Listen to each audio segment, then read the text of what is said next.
Let's go to our friend, Dr. Kevin Kavanagh. Happy New Year, Dr. K. Happy New Year, Jack. How was your Christmas and New Year? Good? Very good. We stayed safe, celebrated with immediate family, had good food, presents, so we were quite happy.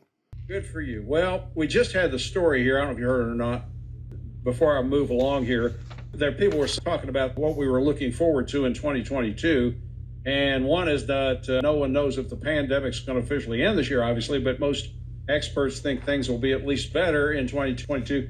The new Paxlovid antiviral pill could save a lot of lives, too. Do you know about that? Yes, that's the Pfizer pill. Paxlovid, is it? Yes. Well, it's pronounced Paxlovid. Who knows? I mean, these are names that the drug companies spend millions of for somebody to come up with one that no one can pronounce. So it just amazes me. So we'll call it Paxlovid. And this is a drug made by Pfizer. It's almost 90% effective in preventing hospitalizations, but it must be given immediately or very soon after you develop symptoms. So this is a drug which is really holding much hope to putting a blunt in the pandemic.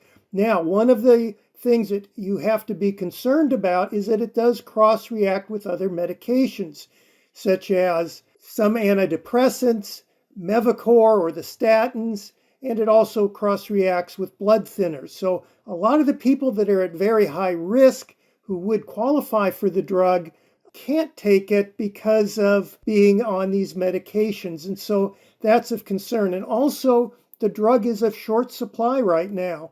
They have not geared up the manufacturing process. Merck has a drug which is called Molnupiravir. And Molnupiravir is a drug which is not as efficacious. It only prevents hospitalizations about 30% of the time, but 30% is better than none, and it may also blunt the severity of disease.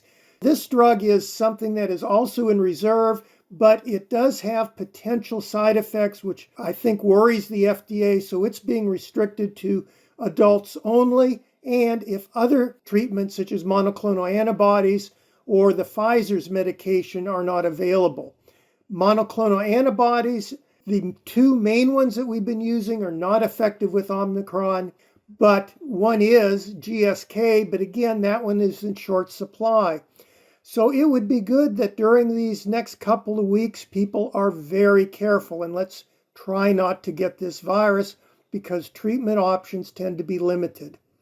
All right, now the CDC sometimes is its own worst enemy, I think. They're talking about the possibility of changing their regulations, guidelines, if you will. Again, can you tell us about that? Well, this has to do with, I think, the fact that our working force is becoming under severe strain because of COVID infections. We're looking at losing maybe 20% of the healthcare workers, even the vaccinated healthcare workers, getting sick. They may not be hospitalization sick, but they would be sick enough to not be able to go into work or to be able to spread the virus. And you can look at what's happened with the travel industry. Flight crews are out. So this is not a situation of hospitalizations and deaths. If you remember, Jack, I've always said death is a very low bar for public health. This is a situation of people just getting sick at home, can't come into work. Now, one of the problems is a lot of these people are asymptomatic carriers, or they don't have symptoms, otherwise feel good, and industry's pressuring, well, we want these people back to work, but they still may be infectious and infect other people. Remember, 3% of people have an immunodeficiency. Hospitalizations are still going up right now. Nationally, they're up 30% or more. Ohio has hit record hospitalizations. Deaths are up over 30% also. So we do need to control the virus. And so the CDC says, all right, for these asymptomatic individuals, they have to isolate for 5 days. And that in itself is problematic because people said, well, what if they're still infectious? Does it matter if they're vaccinated or not? And why aren't we getting a test afterwards? And then I think that CDC put more gasoline on the fire. At one point, I heard some experts saying, well, these tests aren't effective at 5 days. And that's really not the case. If you look at rapid testing, it tests primarily for high infectivity. In other words, someone who's shedding a high viral load is very infectious. And that would be good to get, I think, right after 5 days. And you may want to get it. It makes sense to me. Yeah. It actually makes sense to me, yeah. Yeah, the former Surgeon General said that. And you may want to actually test those people daily afterwards. Plus, wear a mask. If you could remember several weeks ago, we talked about the vaccine mandate where it said testing the unvaccinated once a week. And I said, well, that makes no sense. It's not enough testing. Rapid testing, unlike PCR testing, rapid testing just tells you whether or not you've got a very high viral load, and it can change day to day. In Singapore, healthcare workers are being tested daily if they're unvaccinated. So you really need to rev up the number of tests if you're using this rapid test.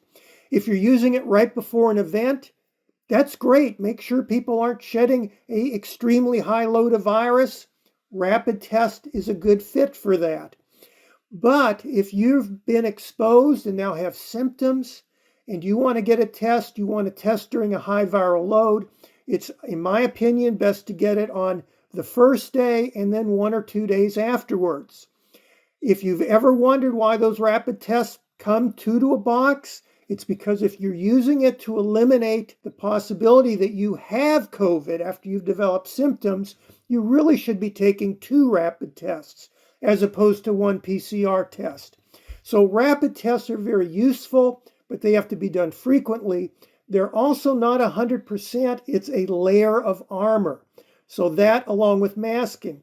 And all those people who are saying, look, if it doesn't give me security, I don't want to do it, and they're kind of more concerned about their individual health, remember it's public health. We need to also protect others. And one of the statistics I came up with, which is for Kentucky really very disturbing, is you can say, well, I'm low risk, I've already had COVID, etc. I don't need to worry about getting a vaccination. If I get COVID, I won't get that sick, and you go out and asymptomatically spread the virus, etc. You need to realize that if you add up all of our hospitalizations and deaths, and then use insurance company allowables from Fair Healthcare for the state of Kentucky, we have spent so far in this pandemic just shy of $1 billion on hospital care alone. Whoa. Yeah, that doesn't take into account testing. It doesn't take into account outpatient therapy. And Jack, it doesn't take into account long-term treatment of people who have been disabled with long COVID.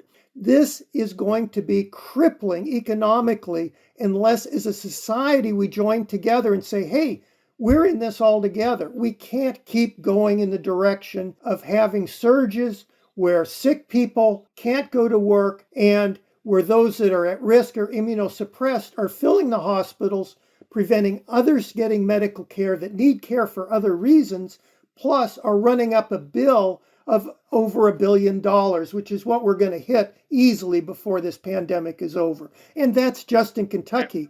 It's right. To me, this is unsustainable.